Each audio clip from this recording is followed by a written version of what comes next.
Hi guys, this is me anchor Kanishka Gula and welcome back to my YouTube channel. Well, आज की video होने वाली है once again on the anchoring tips and yes, आज की video में मैं आपको वो चीज़ बताने वाली हूँ। मैं किसी पर्टिकुलर टॉपिक को कवर नहीं करूँगी। आज मैं आपको वो बताने वाली हूँ जो शायद आपको कोई नहीं बताएगा। क्यों? वो इसलिए, हम जब भी कभी एंकरिंग करते हैं, स्टेज पे पब्लिक स्पीकिंग करते हैं, ये तो सब लोग बता देते हैं इस बात के लिए कि करना क्या है, मतलब इस तरीके से ये चीज़ करनी है, इस तरीके से आपको ये करना है, पर कोई भी आपको डोंट्स नहीं बताता, ये नहीं करना। तो आज की वीडियो में आपको बताने वाली हूँ 5 ऐसी चीज़ें जो आप जब कभी भी पब्लिक स्पीकिंग करो, स्टेज पे एंकरिंग करो, इन चीज़ों को बिल्कुल नहीं करना। अगर इन चीज़ों को करा, ऑफ कोर्स आप अपने इवेंट को खराब जरूर कर दोगे। तो without further delay let's get started. First, eye contact. Eye contact वो इसलिए, मैं अपनी हर वीडियो में एक बात को बोलती हूँ इस बात के लिए कि आई कॉन्टैक्ट करना बहुत ज़रूरी है।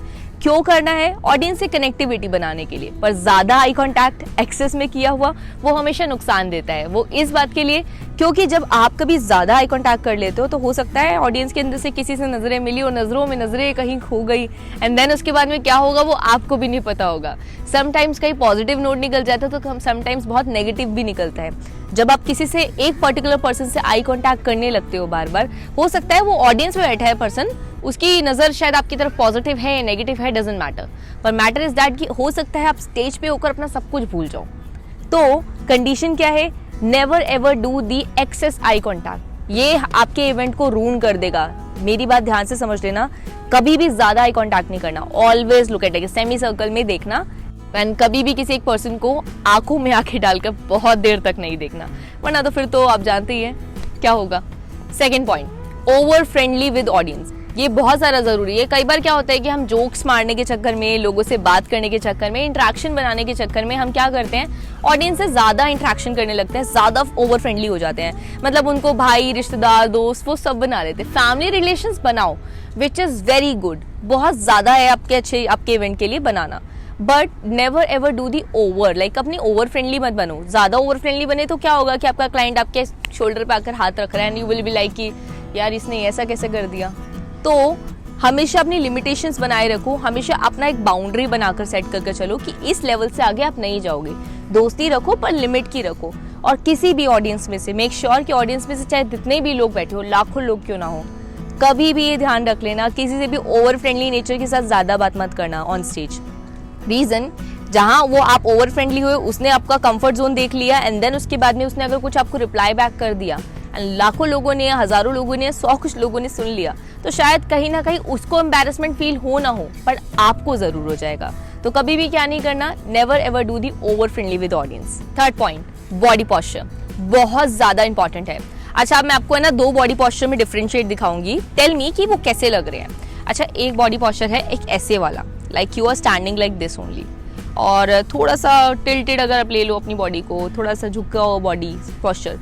एक ये बॉडी पॉस्चर है एंड एक ये बॉडी पॉस्चर है जिसके अंदर आप ऐसे खड़े हो, लाइक आपका शोल्डर ये पीछे है, बैक है, आपकी बैक स्ट्रेट है।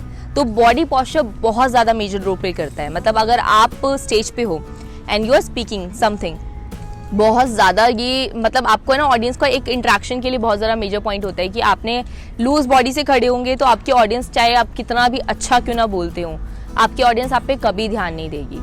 ऑलवेज अपनी बॉडी को तनी हुई रखना है। मतलब कहते हैं ना कि बॉडी को, मैं हमेशा अपनी वीडियो में बोलती हूँ कि back should be straight, shoulder should be back, ऐसे करके होनी चाहिए आपकी, चेस्ट शुड बी आउट। तो ये फॉर्मूला अपना लो। एंड लेग्स का बहुत ज़्यादा खेल है इसके अंदर, तो मेक श्योर कि आपके हाथ पॉकेट्स में नहीं होने चाहिए, लेग्स बिल्कुल स्ट्रेट नहीं होने चाहिए।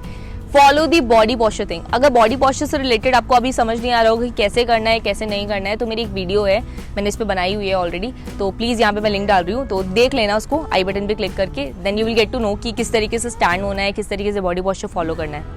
That is the thing. Fourth point, don't ever do the रट्टाफिकेशन। रट्टाफिकेशन इसलिए, हम स्क्रिप्ट को 100 बार पढ़ ले पर याद नहीं करना उसको। मतलब अगर आपने एक स्क्रिप्ट आपके हाथ में आई और आपने उसे याद कर लिया, याद करना है, बस ये लगा लिया, तो आप लाइफ में कभी याद नहीं कर पाओगे। ऑलवेज उसको रट्टाफाई ना कर उसको सिर्फ थरली रीड करो। मैं हमेशा क्यों अपनी वीडियोस में ये बार को बोलती हूँ कि बुक्स पढ़ो ना तो उसको रीड करो, उसको ऐसे नहीं पढ़ना, ठीक है, इस स्पीड से नहीं, ऑलवेज रीड करना है। रीड कैसे करते हैं? आराम से उस शब्द को, उस सेंटेंस को, उस बात को समझते हुए। तो नेवर एवर डू दी रट्टाफिकेशन, because whenever you are doing the रट्टाफिकेशन ना, तो क्या होगा कि स्टेज पर चढ़ने के बाद पहले तो आपको ओवर कॉन्फिडेंस में लगेगा, अरे याद हो गया, सब कुछ याद है, सब कर लूंगा मैं, सब हो जाएगा मेरे साथ, बट जब कभी बारी आएगी बोलने की, देन डब्बा गोल, भूल जाओगे सब कुछ। तो कभी भी रट्टाफिकेशन ना करने की जगह बिल्कुल नहीं करना। तो पहली बात। दूसरी चीज़, इसके आगे ऑल्टरनेट में अगर करोगे तो क्या करोगे, उसके ऑल्टरनेट में एक चीज़ करना, स्क्रिप्ट है थॉरली रीड करो, चाहे उसको 1 बार 100 बार 1000 बार क्यों ना पढ़ना पड़े, सिर्फ पढ़ो, याद नहीं करो। याद करोगे जबरदस्ती इस पे स्ट्रेस डालोगे तो कुछ याद नहीं होगा। एक एग्जाम्पल देती हूँ जस्ट फॉर द थिंग।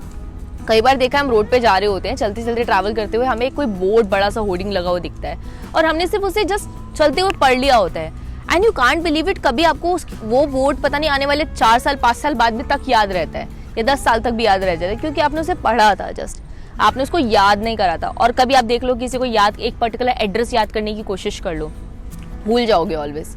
उसको याद नहीं करना होता, हमें सिर्फ पढ़ना होता है, बिकॉज हमारी मेमोरी पावर इतनी स्ट्रांग है कि हम अगर अपने सेंसेस से काम लेकर उसको पढ़े तो वी कैन लर्न एवरीथिंग, हम सब कुछ याद रख सकते हैं। तो just follow this step also. So 5वां स्टेप जो फॉलो करना है वो है लैंग्वेज। भाषा बहुत ज्यादा मेजर रोल प्ले करती है, ये ध्यान रखना, ये मेकिंग और ब्रेकिंग वाला पॉइंट है। क्यों? बहुत सारे लोग ऐसे होते हैं कि यार अभी उनकी ऑडियंस बैठी है हिंदी वाली, पर वो क्या करते हैं, वो लोग यूज करते हैं इंग्लिश, धड़ाधड़ इंग्लिश में बोले चले जा रहे हैं, ladies and gentleman thank you so much for being here and so a lot of things. But क्या होता है इस चीज में कि उनकी ऑडियंस को समझ तो कुछ आ ही नहीं रहा होता है। तो क्या होगा उस केस के अंदर, ना आपकी ऑडियंस से आपकी कनेक्टिविटी बनेगी और आपकी ऑडियंस के लिए आप हमेशा अनजान नजर आओगे। तो अगर अनजान नहीं बनना तो हमेशा लोकल रीजन लैंग्वेज का यूज करो। जहां भी जा रहे हो ऑडियंस को ऑब्जर्व कर लो, अपने क्लाइंट से पूछ लो कि किस तरफ के लोग आए हैं, दिल्ली के हैं, यूपी के हैं, समवेयर कहीं बाहर के हैं। अगर आपको नहीं भी आती है ना भाषा, तो 2 भाषा ऑलवेज कॉमन हर जगह चलती है, वो है हिंदी, ठीक है, पहली तो हिंदी आप सबको पता है, हम सब लोग बोलते हैं। इंग्लिश उस केस में जब कोई लगता है कि जिसको जैसे साउथ इंडियन लोग हैं, बहुत सारे जैसे साउथ इंडियन पीपल है, तो उनको इंग्लिश हिंदी समझ नहीं आएगी, तो उनके लिए इंग्लिश में ट्रांसलेट कर लो। बट मेक श्योर एक बैलेंस बनाकर रखना, कभी भी ऐसा मत करना कि सब कुछ हिंदी में बोल दो, या कभी ऐसा मत करना सब कुछ इंग्लिश में बोल दो। मेक इट बैलेंस, और अगर ये बैलेंस मेंटेन रहा तो आपका इवेंट बहुत सक्सेसफुल जाएगा। तो इस लैंग्वेज वाले पॉइंट को जरूर फोकस करके ध्यान रखना, क्योंकि ये मेकिंग और ब्रेकिंग पॉइंट है।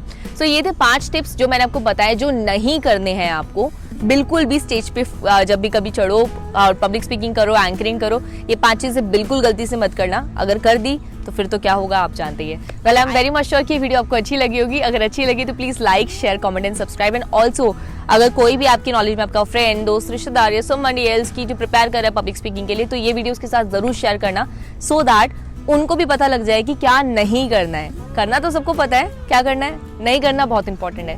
Thank you so much for watching, bye bye, see you then.